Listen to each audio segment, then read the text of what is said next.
네, 앞서 짧은 영상 보신 것처럼 연일 미세먼지가 발생하고 있는 가운데 특히 초미세먼지가 더 걱정입니다. 오늘은 이 초미세먼지에 대해서 알아보고 건강관리법에 대해서도 짚어보도록 하겠습니다. KMI 한국의학연구소 추석 상임연구원 신상엽 박사 나오셨습니다. 박사님 어서 오십시오. 네, 안녕하세요. 네, 자 한동안 코로나19가 잠잠해지면서 다들 마스크를 잘 쓰지 않았거든요. 네, 그런데 요 며칠 미세먼지가 기승을 부리면서 이제 다들 마스크를 꺼내서 쓰고 계신데 사실 불편해하시더라고요. 그럼에도 불구하고 이렇게 미세먼지가 기승을 부리는 날에는 저희가 마스크를 꼭 써야 되겠죠? 예, 맞습니다. 네.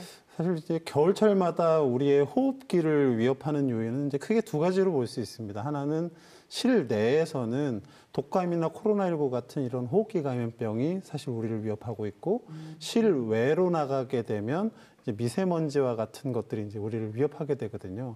그런데 독감이나 코로나19 같은 경우는 사실 이제 고위험군에 대한 백신 개발이 되어 있기 때문에 어느 정도는 예방을 할 수 있는 부분들이 있지만, 실외에 있는 미세먼지는 사실은 뭐 마스크와 같이 이렇게 물리적으로 차단하는 것 이외에는 특별한 방법이 없기 때문에 네. 굉장히 중요한 수단이 되겠습니다.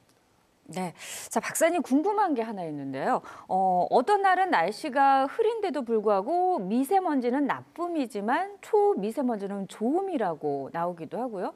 또 날씨가 맑은데도 불구하고 초미세먼지는 나쁨이라고 나오거든요. 이건 왜 그런 걸까요?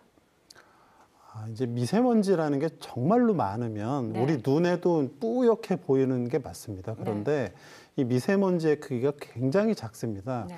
이제 그 미세먼지를 이제 마이크로미터라는 단위로 이제 우리가 표현을 하는데 100만 분의 1미터거든요.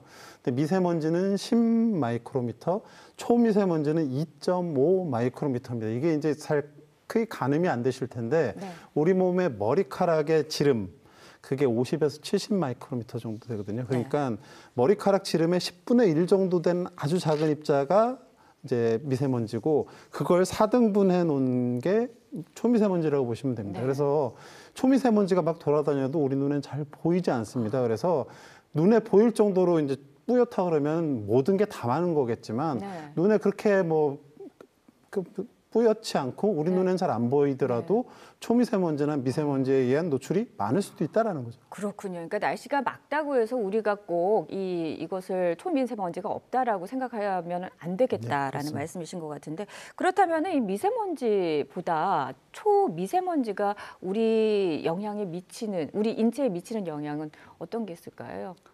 사실 좀 더 위험한 부분들이 있습니다. 이제 네. 미세먼지와 초미세먼지를 굳이 구분하는 이유가 이제 일으키는 병리적인 형태가 우리 몸에서 좀 다릅니다. 미세먼지 같은 경우는 말 그대로 들어온 자리에서 우리 몸에 이물질로 인식을 하면서 면역 반응이 일어나서 염증 반응이 생기거든요. 네. 그래서 미세먼지가 눈에 들어왔다 그러면 각막염, 혈막염이 생기고, 코에 들어오면 피염 생기고, 기관지에 들어오면 기관지염이나 천식, 그다음에 호흡기 질환이 약화가 됩니다. 그런데 이 초미세먼지는 워낙에 작기 때문에 우리 몸에 들어오면 그 곡이 들어온 자리에 있는 게 아니라 혈관 안으로 침투합니다. 네. 그래서 전신의 혈관을 돌아다니면서 전신 장기에 영향을 주면서 이제 결국은 장기적으로는 암 발생이나 사망률을 높이는 그런 걸로 돼 있어서, 지금 WHO 산하의 국제암연구소에서는 이 미세먼지, 특히 초미세먼지 이런 것들을 1군 발암물질이라고 이제 여기고 조심해야 된다라고 이제 계속 경고를 하고 있습니다. 그렇다면은 우리가 이 초미세먼지를 차단하기 위해서 기존에 쓰던 미세먼지 마스크와 다른 마스크를 써야 하는지, 그리고 또 미세먼지와 초미세먼지로 인한 질병을 예방하기 위해서 우리가 어떻게 해야 하는지 말씀 좀 해주시죠. 결국은 이제 뭐 마스크라는 게 뭐 미세먼지도 막으면서 또 어찌 보면 호흡기 감염병도 동시에 막을 수가 있거든요. 그걸 이제 동시에 우리가 이제 막기를 바란다라고 했을 때에 이제 우리가 소위 이제 독감이나 코로나19를 비말 감염이라고 하는데, 그 비말의 크기가 미세먼지랑 비슷합니다.